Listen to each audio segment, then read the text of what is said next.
Здравейте, събрали сме се тримата отново за пореден епизод на следващия ход.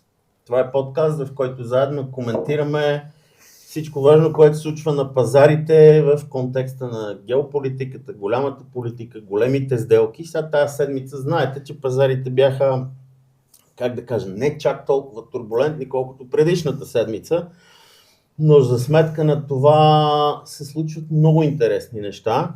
Едното от тях е, че Dow Jones се закрепи трайно над 50 000 пункта, което може би е някакъв сигнал за отдръпване и разочарование или колебание, свързани с големия тех бизнес и компаниите от Мак 7.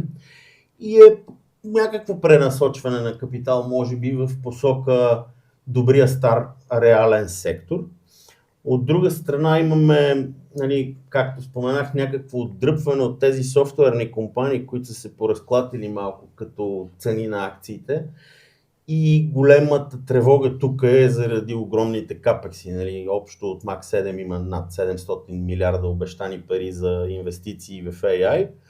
Заедно сме Павел Бандилов, Любомир Леков, Ивайло Лаков, за да коментираме какво означава всичко това за пазарите и да се опитваме, без кристалната топка, е ясно, че няма как да стане, да дадем някаква възможна хипотеза за последващо развитие на събитията. Сега, откъде да почнем? Тая нервност, свързана с най-сините, най-яките чипове. Любо, ако искаш, ти почни.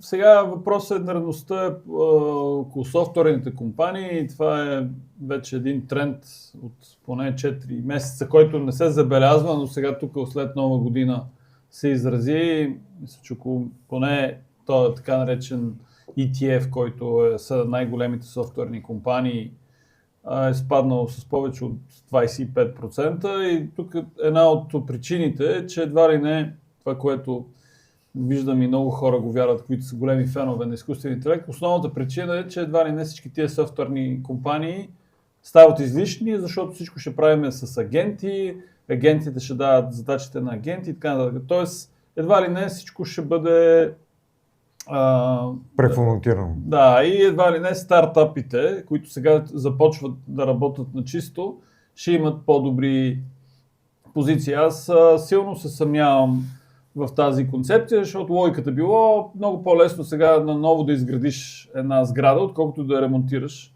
Но спрямо това сравнение за мен не е много меродавно, защото най-парадоксалното, че точно това от най-ударените всъщност е Microsoft и Palantir, защото те са двете най-големи компании в този индекс, който е на софтуерните компании. Те са доста по-различна в друга сфера, включително Microsoft, знаем, че е основен играч и в клауд бизнеса. Palantir пък доста по-различна стратегическа.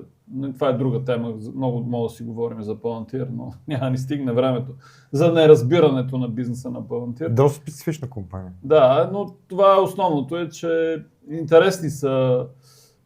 Виждат, но като цяло този страх непрекъснато се случва на пазара, винаги има някъде страх. Или знам, може ли да бъда честен? Аз го разбирам този страх, защото аз съм си говорил с теб, не с някой друг. Да. Още на времето, около инвестор, не се познаваме от много отдавна и сме си говорили и ти ми казваш, че голямата компания, това от тебе съм го научил, голямата компания е много по-бавна при взимането на решения. Много по-тромава е, съответните бизнес процеси, практики, начин на мислене, иерархията затруднява бързото взимане на решение. И се появява някой малък с някаква иновация, която те издухва. И примера, който тогава си спомням, че сме обсъждали, беше компанията Yahoo, която не е лоша компания, функционира си и до днес, има Yahoo Finance, което е супер финансов, но далече не е това, което беше някога. Да, има много логика това, което казваш и точно може би поради тази причина и са толкова препродадени, защото примерно CRM е кода на тази Salesforce. Salesforce също там е един пример, който Adobe, Salesforce, много Да, постарах. т.е. тези компании там очевидно за Adobe, аз от край време виждах от години, че правят някакви странни грешки. Добър софтуер, обаче ужасно скъпи планове, разчитаха на монопол, този монопол отпадна. Едва ли не всички трябваше да работят на Premiere Pro на Adobe. Обаче, нали, DaVinci е един от примерите, където можеш безплатно да правиш също. Това е само един от примерите, че не винаги политиката на много от тия компании. Сега много добър, никой не знае какво ще е бъдещето и дали наистина някой от стартъпите няма да покаже по-добро решение. Така че да, може би това е в момента, обаче е прекалено вкарано на пазара и заради това и много хора и купуват в момента, но никой не знае нали, бъдещето, но добър е този. Така че това е толкова за софтуерните компании. Не знам. Аз не бих съгласил с тезата на Ивайло, когато изказа и ще ви кажа защо. В момента ще дам примера, обратния налог на Yahoo, за мен са Walmart и Кацко. Ако спомняте, когато Amazon се появи и навлезе вече излезе от търговията само с електронни книги, направо влезна в бранш с търговията на едро. Доста тогава хора бяха казали, че Walmart и Costco едва ли не ще изчезнат като компании. Сега, във връзка с този спад, който се случи, ще дам само няколко цифри. Amazon се търгува на price earning за следващите 12 месеца на около 27 пункта, докато мисля, че Walmart е 44, Costco е 50. Да. Тоест те са по-скъпи компании в момента от пазара, така ги преценява. С по-голям потенциал за растеж, което... Друго. Сега, това не е само заради удара, който Amazon понесе, извинявайте, в последните дни. Това е едно на ръка, че и това оказа влияние, но основната част от тази разлика идва от добрия начин на работа на ръководството на Walmart и Costco, които в последните години те избухнаха, те се дигитализираха, излязоха изключително много онлайн, започват да използват и те такива агенти, така че конкуренцията горе-долу намира своето място. В сряда мисля, че излезе този агент, който така отново избухнаха страховете, който пък правише така, че без да се вкарват данни, той може да ти направи обработка на данъчна декларация, на финансовите ти, financial statement ти, което засили допълнително този спад. Бих отбелязал примерно, че акции като труда на Pinterest също паднаха 15%. Ние казахме за Salesforce и Adobe, които са вече на доста добри нива. Microsoft, Amazon, Meta, за Meta не съм сигурен, за Microsoft и Amazon вече официално са в мече пазар, т.е. те са паднали повече от 25% от върха си. И това е най-интересното, че се случва при компании, които в крайна сметка имат така положителен прираст и на приходи, на печалба, т.е. те не падат към резултати, напротив, ги увеличават. Растежът е доста добър. Така че аз лично за мене виждам потенциал за влизане. Най-вероятно, може би не сме видяли дъната, но както сме си говорили в други епизоди, периодично човек може да почва да придобива такива компании. Между другото, искам и да спомена, че Бил Акман, известният портфолио менеджер, вчера или завчера, ако не ме лъжи паметта, придоби Amazon за 13% от портфела си, а Meta 10%, което е изключително голямо тегло и показва какво мисли да направи. Другото, което искам да отбележа е също, че освен софтуерните акции, паднаха доста и от акциите на компании от финансовата индустрия. Примерно един Robinhood, който направи така над 50% приходи, 14 милиарда привлечени депозити, също всички паднаха. Всички брокери паднаха. Добре, вие се опитвате да ми обясните, че всичко пада. Не, всичко пада. Има и ротация. Точно така. Има вчера и онен ден правиха all-time high, най-високи стойности, някакви такива компании, които абсолютно... Макдоналдс. Да, като тип Макдоналдс. 10% ръст на печалбата. Да, но като цяло те са една голяма група, не само. Виж, от едната страна има софтуер и този AI наистина разклаща позициите на софтуерите и това, което се случва в виртуалния, в дигиталния свят. Ти ми сравняваш Walmart, то е голяма верига магазини. Обаче направи много хора, които по смъртно да си поръчат обувки или нещо без да ги пипнат и да ги проверят. Съгласен съм, но те направиха една много бърза, много бързо прехвърляне в този дигитален сектор, където те почти нямаха присъствие и Амазон много ги удреше по това нещо. Тоест, успяха се адаптират. Това ми е идеята и за Adobe, и за... и Costco, това са всъщност Walmart и Costco са едни много добре управлявани фирми. Тоест, сигурно. това е идеята и че от тези софтуерни компании най-вероятно ще има такива, които ще са жертви, но ще има и такива, които ще станат още по-добри. Точно така. Това е което... Тоест, че целият софтуер да го отпишеш софтуерни компании... Не да го отпишеш, защото са стари. Но тия, които са разчитали на някакъв монопол, тази игра приключи. Да, може би да. Непрекъснато се появяват нови инструменти. Сега, понеже спомена Да Винчи, нали? Ние работиме на Да Винчи в момента, обаче като си отворя Gemini на Google и то ми казва, искаш ли примерно да отидем и заедно да пробваме как функционират тези кои си неща в Canva. Това са неща, които до този момент, нали, как да ти кажа, изцяло изхвърлят необходимостта ти да ползваш някакъв друг продукт, който си ползвал до момента. Може би пък ще дойде тук времето пък да сравняваме инструменти, защото примерно и Adobe и Salesforce карват свои агенти, които почват да правят някакви задачи. В крайна сметка всичко ще се опре до въпрос на качество и цена. Те ще изчезнат, просто определено няма да се мине без сериозни размествания в пластовете. Въпросът е, че тук искам да отбележа изказването на Дженсен Хуанг, който пък тотално отрече на Nvidia президент, който тотално отрече тези страхове от гледна точка, той изрази следната позиция. Нали? Кому е нужно изкуственият интелект вместо да използва съществуващи инструменти, да ги преизобретява наново и да почва всичко от нулата. Има го и това нещо, нали? В крайна сметка за мен всичко опира до два сблъсъка. Ще ги преизобретява, ако трябва да се срине това искам да кажа, че се срине. Най-вероятно ще видим, продължавам да твърда, че от тези компании, които понесаха големи удари, някои от тях ги понесаха на емоционална основа, т.е. потенциалът при тях остава силен и резултатите, разбира се, и може би те ще оцелеят, но ще има и такива, които най-вероятно ще изчезнат.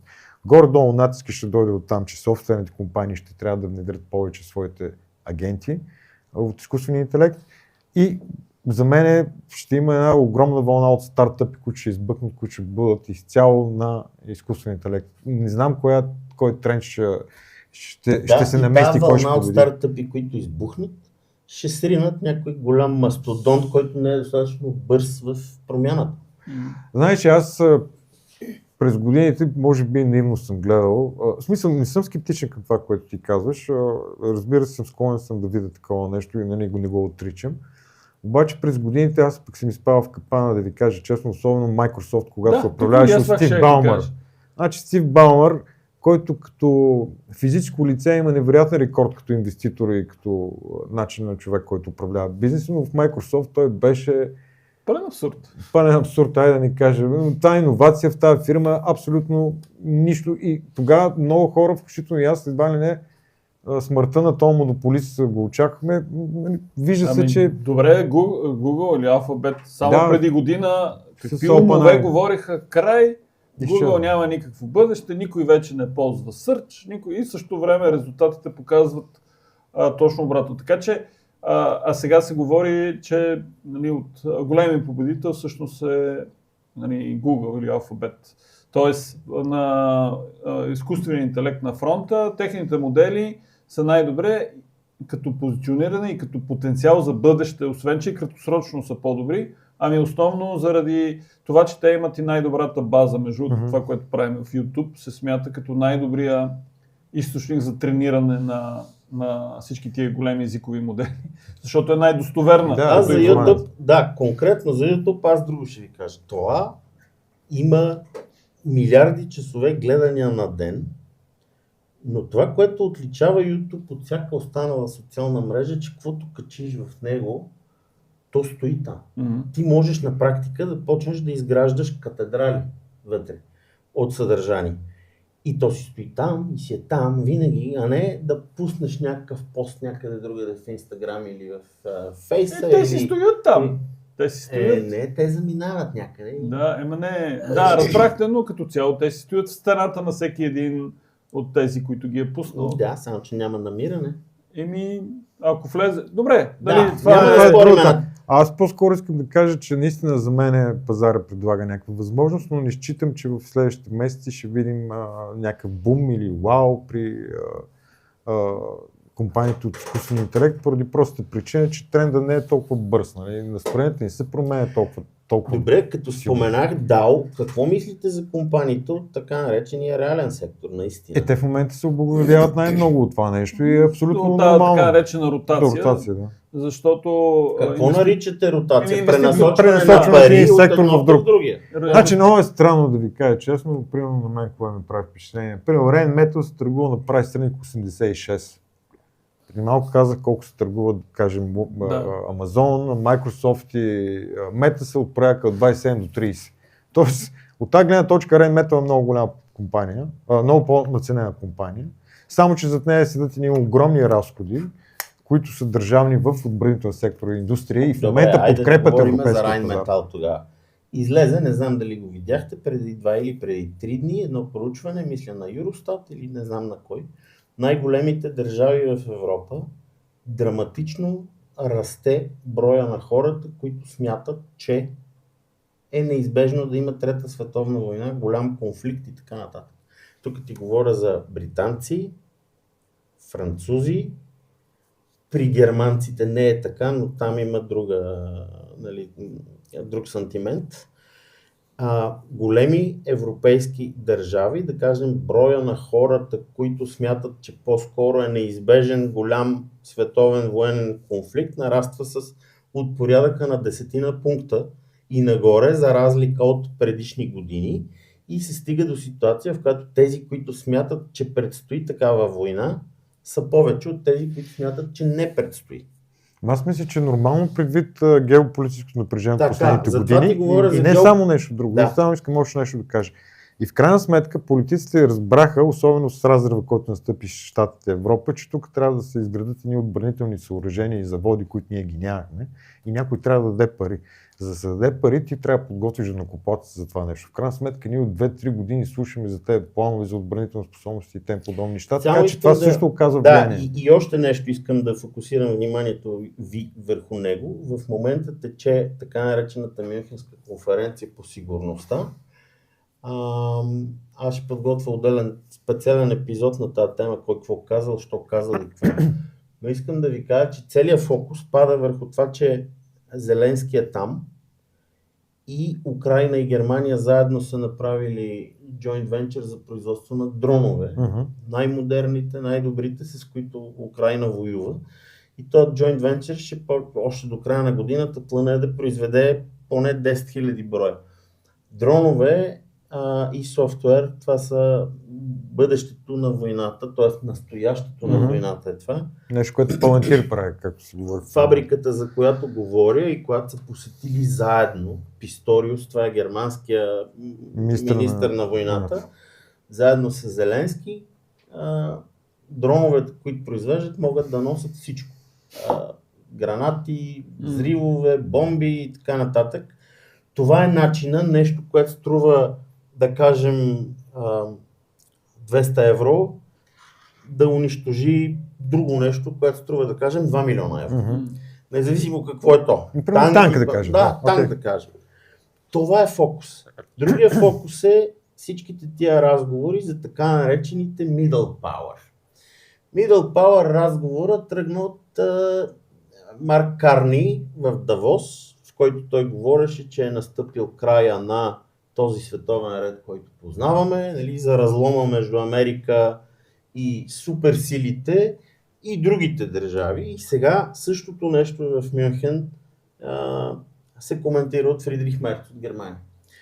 И нали, слушах и контракоментари по тая тема в подкаста на Geopolitical Futures, който знаете, там е Джордж Фридман, бившия Стратфорд, мой любим американски футуролог и политолог, който казва, тая работа с middle power е крайно недоизмислена, защото, примерно, да вземем за пример една Канада, която е middle power, казва той, изнася 70% от своят експорт в Съединените щати и други 15%, да кажем, нали, ако този middle power влезе в тотална разправя с Америка, той ще умре по чисто икономически причини.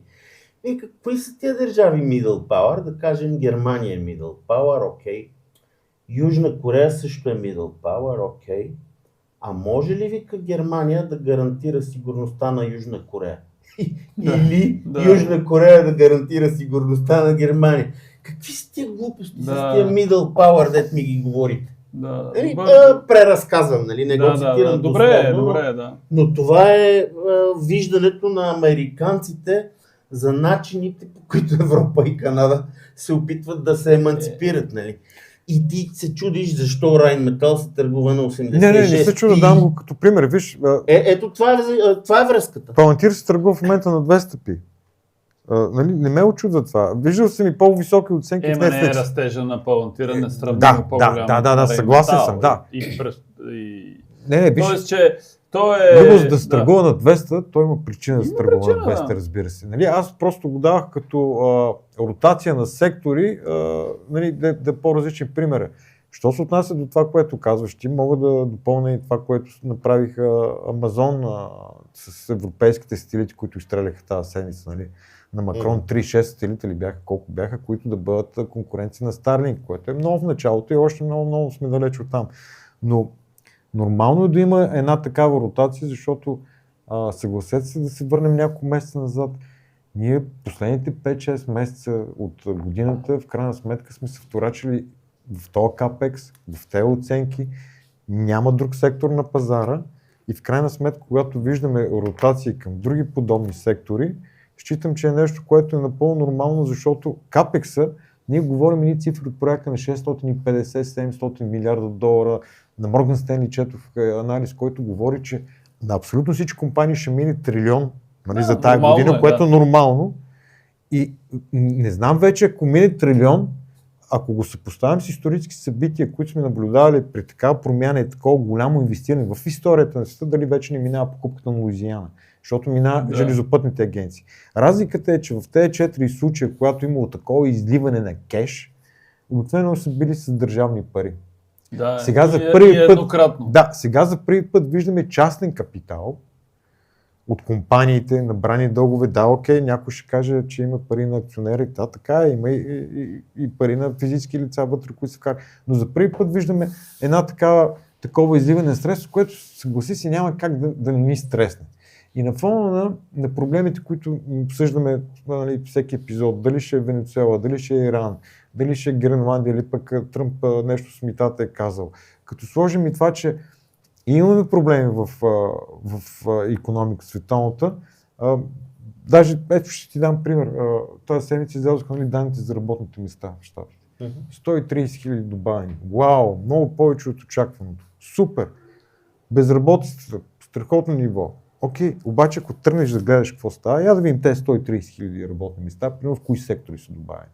И аз ще ти кажа, че почти 100% от тях са добавени в сектора здравеопазване и социални услуги, който е нецикличен. Разбираш, той не говори за инвестиционен бум, за търсене на нови работни места. Той е един цикъл, който това, че нараства е по-скоро притеснително, защото той им носи социален... Нали точно за тия сектори, за които вие говорите, софтуерни, оттам най-много ще има освободени в следващите. Не, съгласен съм, просто искам да опиша картината. И те не наемат, което е единственото, което наемат, аз го разгледах, това е в работници, които строят дейта центрове. Да. И то ръста не е кой знае колко, но там има ръст. В manufacturing, в индустрия, което говори, че пазара, нали, първите цифри 130 хиляди, окей, 4,4 безработица, лудница. Нали. Другото, което аз хващам от тия данни, нали, те така или иначе всяка година правят нещо като изравнителната сметка на топлофикация. Нали, гледат назад във времето и така. И се оказва, че е била необходима корекция с 900 хиляди работни места в посока надолу. И ревизия. И заради този шатдаун правителствен. Служи потребителските разходи, които не бяха много силни за мен. Нали, те бяха, ще речи, без промяна. Инфлацията пада, обаче инфлацията пада заради спад при найемите и спрат при цената на горивата, нали, което нали, като я махнеш, окей, от една страна става, имам чувство, че влизаме в по-сложна ситуация, ще ви кажа какво им предвид. Инфлацията пада, Фед трябва да реагира, защото лихвата той държи много. Пазар на труда уж е силен, ама дали е силен, нещо не става много ясно. Не е чак толкова силен. Да, Има и охлаждане искам да определено. добавя две изказвания, които за мен са ключвани тази седмица. Даже три. Едното е на Мустафа Сулеймани, мисля, че се казва. Това е директора на AI отдела на Microsoft, който каза, че до година и половина ще бъдат автоматизирани всички задачи на белите якички. Т.е. на тези професии. В същия момент, друг ден, Мъск има конференция, на която казва, че до една година коденето ще бъде поето изцяло от изкуствен интелект. И Дарио Амодей по същото време казва, че AI ще промени изцяло работния процес и пазара на труда, а на този етап ние нямаме никаква реакция. Аз не очаквам и да има реакция от политическа, но ще дам пример. По време на голямата депресия щатите забраняват детския труд. След Втора световна война се вкарват помощите за ветерани. Започват след такива катастрофи или събития да се вкарват, да кажем, социални придобивки за работниците или защита на някаква на работниците. Това е нормално. Най-вероятно и това ще го видим. Въпросът е, че усещането ми е, че мерките няма да са навремени и малко ще има някакъв период на шок. Добре, а вие виждате ли изобщо някакъв възможен антидот на цялото това нещо? Това, нали си представяте колко хора той инвестирането ще стане автоматизирано? В смисъл? Да, знаеш, то ще стане автоматизирано и най-вероятно ще унищожи много от професиите, които коментираме в момента, нали, особено те, които са в нашата сфера, капиталовите пазари. Обаче аз имам чувство, че ще стане по-голяма разликата между богати и бедни, т.е. неравенството ще се задълбочи и ще задълбочи от гледна точка на това, който е инвестиран, ще бъде по-добре от този, който няма средства и не може да си позволи да е инвестиран. Дали ще е инвестиран чрез изкуствен интелект, дали чрез програма или с професионалисти. Разликата мисля, че става все по-голяма. Но при всички случаи има някакъв проблем в макроекономиката и сега аз пак да се върна към данните. Кеми Уорш идва. От една страна ние бяхме убедени, че той е ястреб. Не бил чак такъв ястреб. Да, това искам да кажа. От друга страна сега май не бил чак такъв ястреб. Май не бил. От една страна инфлацията пада, от друга страна пазара на труда. Какво ще направи Кевин Уорш? Златото седи и се чуди, нали, там 5000 нещо да пробие. Среброто очевидно не се представи така, както се искаше на инвеститорите. Криптото продължава да седи в някаква зима. Тоест, от една страна очакваме, ако Фед облегчи своята политика, да видим съответно по-евтин долар, може би ръст на злато и сребро и крипто, обаче дали ще стане това също вече почва да имам съмнение. Само ни слуша и се подсмихва.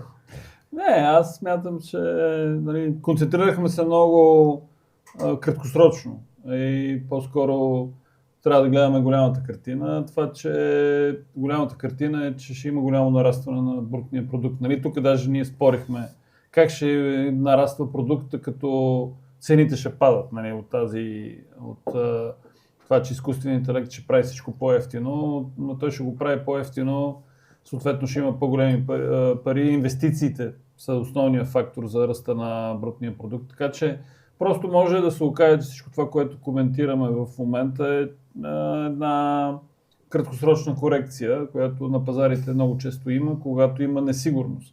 Нали, микромодела на несигурност е, нали, примерно в Netflix, ние продължаваме да го говорим. То такива драми имаше през седмицата, нали, активисти, той е хванали там, защото активиста може, нали,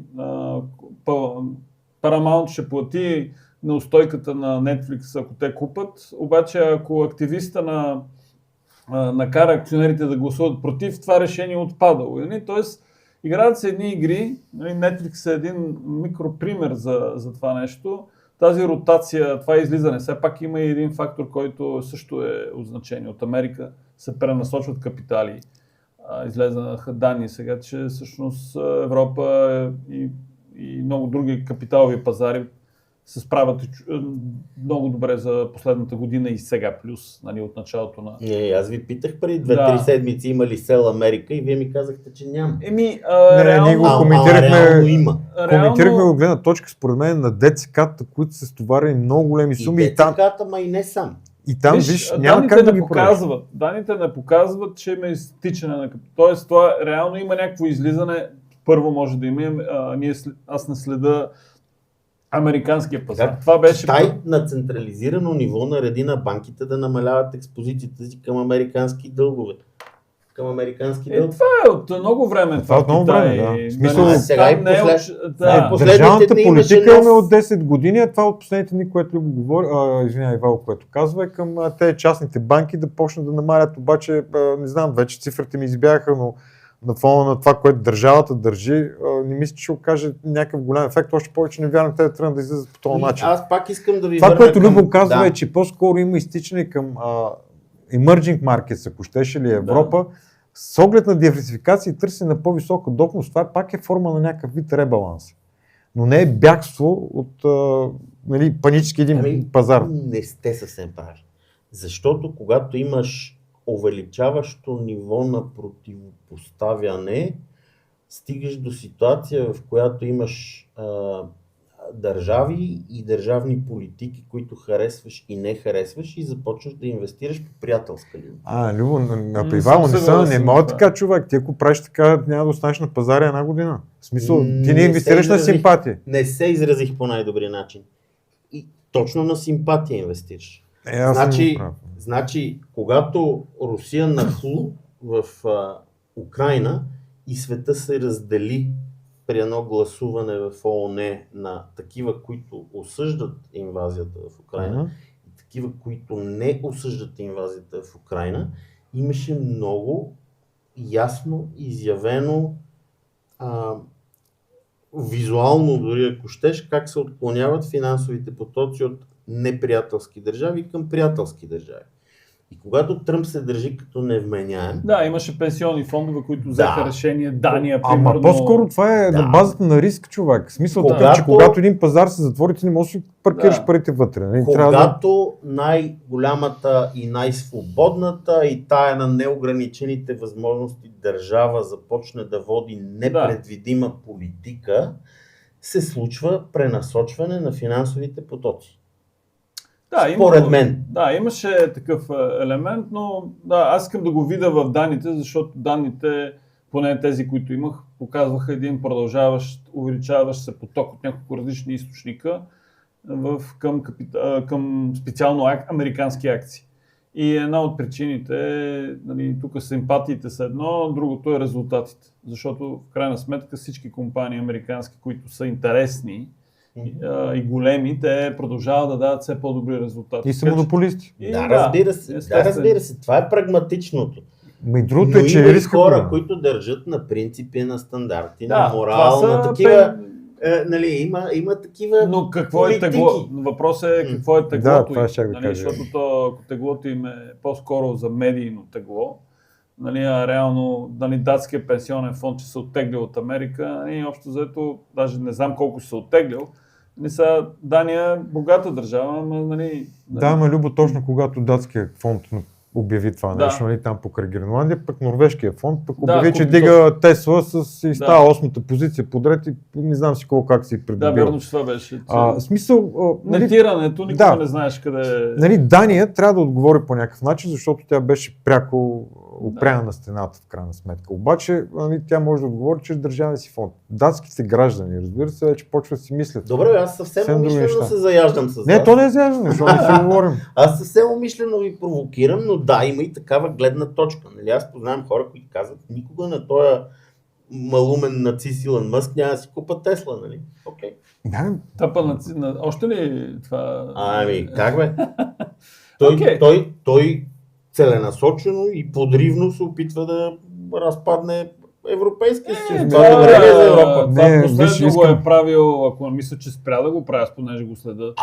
Защото на изборите не можа да избута изпря. Алтернативата за Германия. И спря. Той няма повече се занимава. Видя, че е грешка и спря, защото според мен някой го е подвел там за Германия и, нали, това е, и в крайна сметка всеки прави грешки, който е много активен, но той мисля, че това, което обаче за Англия се случва и то е много интересно и аз говорих с доста българи, които сега са UK граждани, които са супер богати нали, и ще гласуват всичките за Фараш. Така че може да се окаже, че в Англия ще проработи тази карта, на която Мъск заложи. Това е много странно. Знам дали следи спорта, но един от президентите на Манчестър Юнайтед, който е големия клуб, сър, милиардер, британски, преди 2 дена направи точно такова изказване, че миграцията убива икономиката на острова и застрашава социалната и сигурност. На което премиера го накара да се извини, нещо, което още не е направил и седи за думите. Тоест, Любо е прав, че в Англия има такива настроения, но се върна пак за Илон Мъск. Ако Илон Мъск е способен да разруши Европейския съюз, то тогава той Европейски съюз. За нищо не. Един човек да. Един човек, който трябва да го разруши. Защо един, той е острието. Значи като бяхме деца и пускаха един древен малък да се заяжда и като му биеш един и идва големата тумба с батковците и се почва патакламата. Значи цялата американска държавна машина седи зад Мъск и вие ми викате един човек. Чакай сега, не ти бих забравя, казал, защо не стои? Не бих казал, че седи напротив, чисто икономически тя е той държавната музея. Само преди 6 месеца Точно. беше на път да ликвидира. Не само ми, с тези придобивките за електрически коли, които го изрязаха, нали, колкото и да е такова. Вие забравяхте колко са си близки с Тръмп, нали? Да, но имат много големи различия, човек. Да, бе, окей. Примерно имат тотално Добре, различни виждания. По отношение на Англия нямат чак такива, нали? Не, това, което ти казваш е по-важно. Хората мислят ли, че Мъск е това, което ти казваш? Това, какво ние мислим, няма никакво значение. Това е В Европа е факт, че има голяма омраза и че пострадаха много сериозно. И за Великобритания, не знам дали това е схемата на Мъск. В Великобритания по принцип имат много тежки политически проблеми в момента. Първо, взели са го сър Кир Стармер на прицел, нали, заради този, как се каже, Питър Мандълсън, който той е назначил за посланик на Обединеното кралство във Вашингтон. Името на този Питър Мандълсън излезе през досиетата на Епстин и появиха се едни снимки, където той е по едни бели слипове в една хотелска стая, около него някаква девойка и там тече така.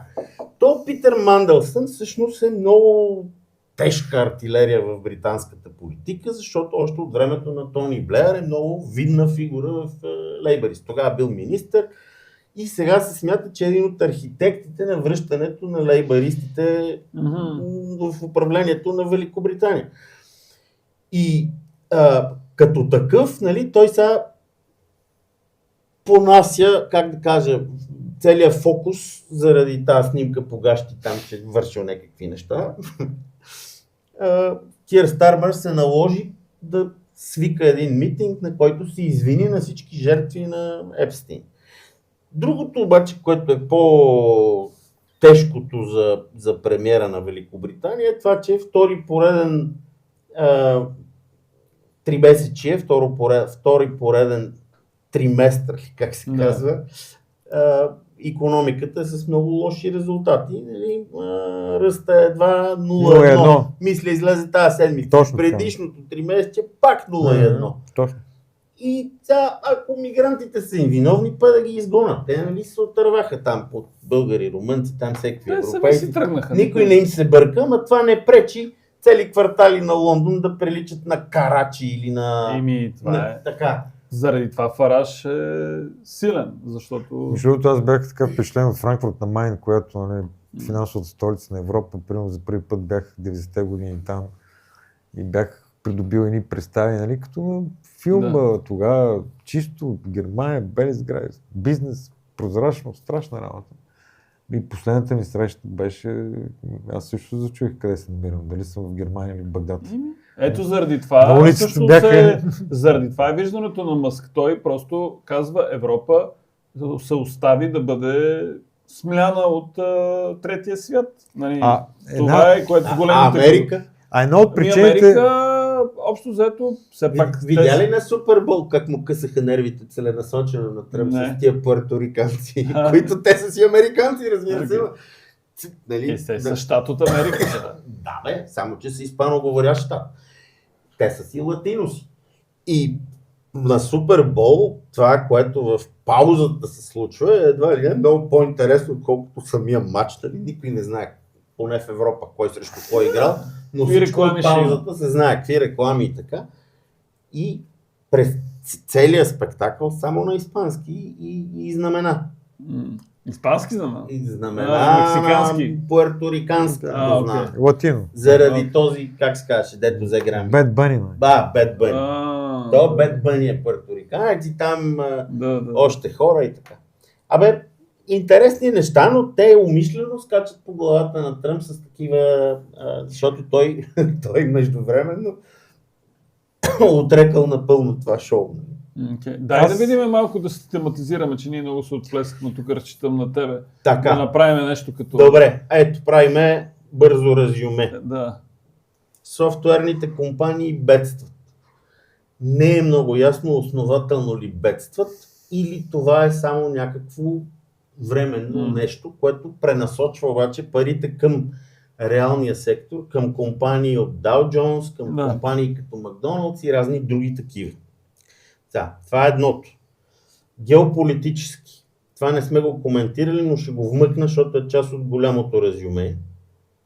Следващата седмица в Женева стартира нов кръг преговори между Украйна и Русия и Съединените щати в търсене на мирно решение на украинската война, защото Тръмп е поставил срок до юни на Кремъл и на Киев да се разберат. 4 години тридневната война на Путин вече става сега 4 години. Олимпиадата. Другото, което само да кажа е, че от руска страна излязоха така леки предложения, че са склонни да се върнат към долара, към разплащанията.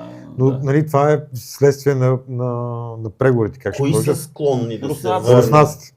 Те много ясно, че са склонни. Почват идеята ми е от гледна точка на това, че долара в крайна сметка претърпява някакви удари последната година и при едни положителни преговори може би трябва да се взима предвид и такива неща. Понеже споменахте Олимпиадата, беше дисквалифициран украински спортист, защото на каската му имало лепенки с снимки на загинали украински спортисти във войната и тия го дисквалифицираха. Били го предупредили преди това, че не е редно. Пазари. Биткоин е в някаква криостаза, така. Ступор. Да. Какво очаквате за там, например? Аз по-скоро да ти кажа, съм се концентрирал вниманието ми върху Етериум и процеса, който се случва с оглед на то прословут Clarity Act, нали, който би трябвало да близките месеци да го видим. Техните стойности не са ли в корелация? Не, защото са много различни като бизнеси. Тоест, това, което искам да кажа следното, например, тази седмица излезе така поредната яснота, нали, в този пазар, кой какво, какво координира, службата по фьючерси и стокови контракти, какво координира. В крайна сметка се създаде съвет към тази служба за фьючерси и стокови контракти от 36 човека, мисля, че са, сред които, нали, нашия нов Джон Атанасов, в кавички, Влад Тенев от Робин Худ, който е там. Новият Джон Атанасов. Защото българите обичаме да си имаме един такъв, да се съкичим с него. Той е горкия. Да, той е горкия. Не знае, че е българин. Да, там е вътре, вътре са, освен него, Сергей Назаров от Chainlink, Брайан Армстронг от Coinbase. Нали, в смисъл, ключови фигури от криптоиндустрията, които със сигурност ще дадат някакви ценни съвети как да се развива. BlackRock изключително бич настроени към това нещо, към монетаризирането на цялата тази система. То не е монетаризирането, токенизирането, искам да кажа. Така че аз съм доста по-бич настроен за Етериума, отколкото за биткоина, просто защото, както сме си говорили друг път, има бизнес при едното, има фундамент, има... А най-интересното е, че виждаме стойността. Там не те ли притеснява това, че няма ограничение на тиража, на печатането, нали, на биткоина това и отделно всичките тези стакхолдери, или се нарича, които държат това получават едни огромни възвръщаемост. 3%. 3%. Към момента, Тоест това е тая инфлация в етера, не те ли притеснява, защото това наводнява пазара, нали? То трябва да има... Значи, има го това като негативен ефект върху пазара, нали, няма какво да го отрича. Обаче виж, много сериозно е там. Представи си, нали, криптото се появи с идеята да няма инфлация и банките да не могат да печатат. Не, това е при биткоина. Не, различни системи. Това, което искам да кажа е, че 62% в момента от тези токенизирани real assets са затворени в Ethereum и това нещо като капитализация, ако щеш го наричи, почва да нараства, а цената му пада. В същия момент виждаме, че стейблкоините, които ще бъдат върху тази инфраструктура, дали ще бъдат Ripple, дали ще бъдат Tether, също укрепват своите възможности. Банките, примерно Goldman Sachs, 2,3 милиарда долара инвестиции разкриха в крипто, като са 50-50 биткоин и Ethereum. Тоест виждаме все по-голямо изложение на най-различни банки. Най-голямата банка, оня ден, датска банка, почна да приема Ethereum и биткоини. Тоест, стейблкоинът ще се наложи в финансовата система и ще се наложи заради две неща. Първо, защото той предлага, не знам как, внезапно ли, светкавично разплащане, т.е. веднага, на секундата, на много по-ниска цена. Тоест, ние ще почнем да го използваме най-малко като потребители, защото никой не иска да прехвърля тук долари, евро, не знам си какво комисиони. Не говорим за депозити, сметки, недвижими имоти, облигации и тем подобни истории и акции в същия момент. И тази система трябва да отиде някъде да легне в момента.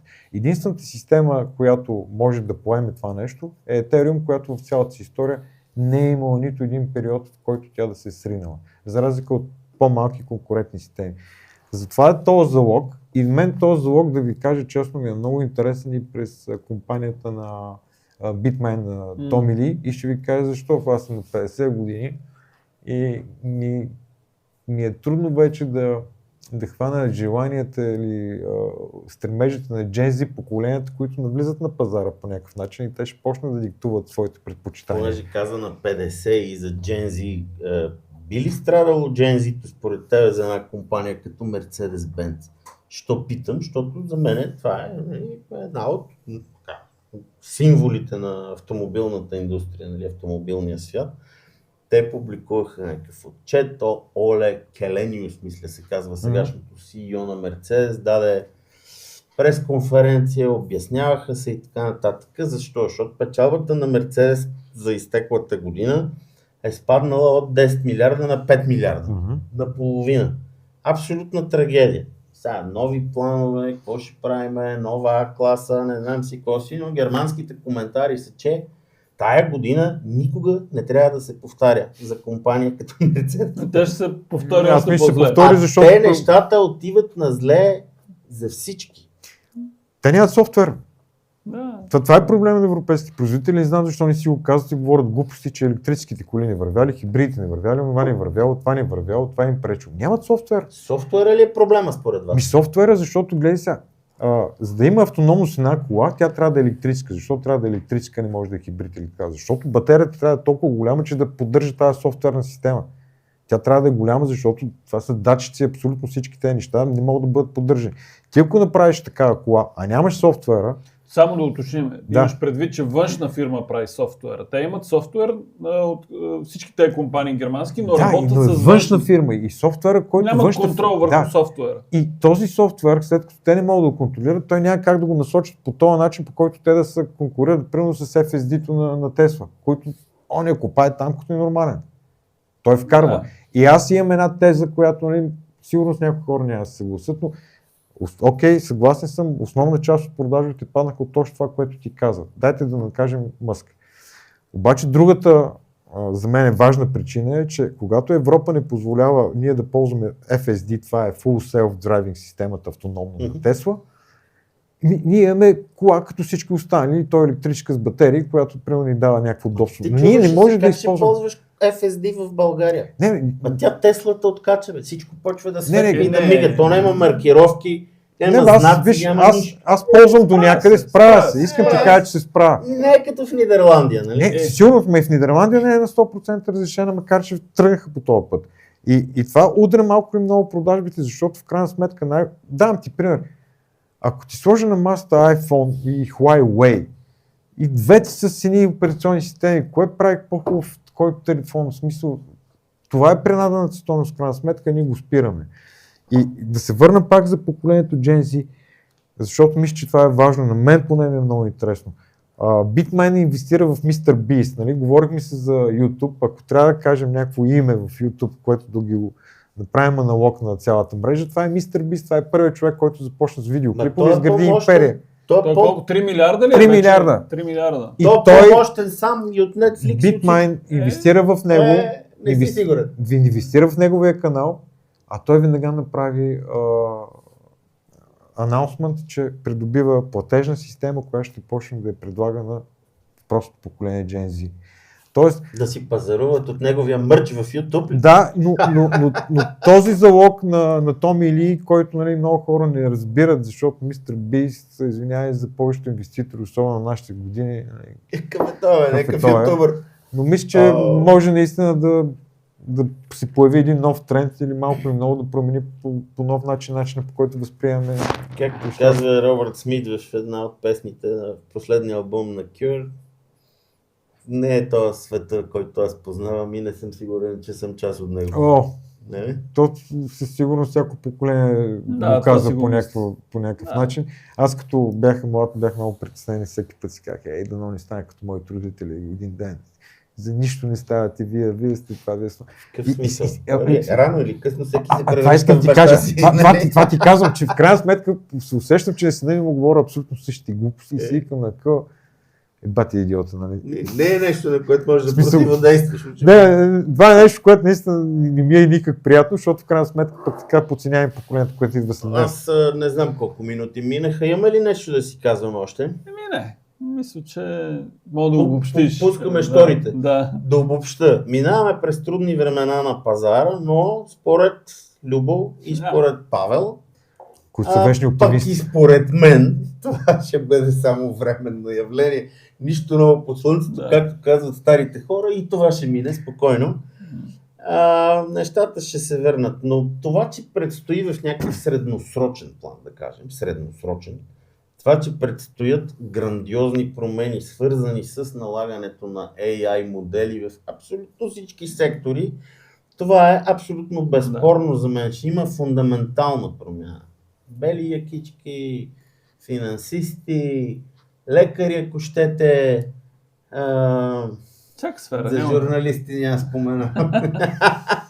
Всичко отива на кино, т.е. не съвсем, но ще трябва да положи огромни усилия, за да се адаптира към новата реалност и колкото повече се ползват новите инструменти без резистентност, ами напротив с голяма отдаденост, толкова повече човек ще става по-добър и ще се отличава от останалите. В крайна сметка това ще бъде основното мерило. Всяка криза, в крайна сметка, колкото и да е клиширано, ражда възможности. Да. И аз считам, че това, което в момента коментираме, е една наистина такава възможност, която трябва да се хване. И понеже сме на музикална тематика, която ти отвори, нали, аз ще се върна пак към нея с парчето на Beatles. В крайна сметка живота се случва, докато си говорим за него. Нали? Тоест, трябва нещо да се прави, да се действа. Ето и в заключение, понеже реалният сектор се представя добре, и Макдоналдс не е лоша компания. Само дето е junk food. Нито, не. За инвестиране говорим, не за ядене.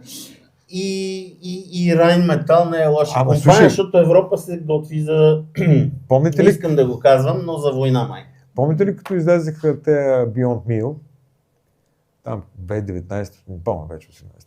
Макдоналдс беше в същата ситуация, която сега коментираме за изкуствените... Кои бе, тия дето правиха изкуствено... Да, бе, човек, когато излязоха...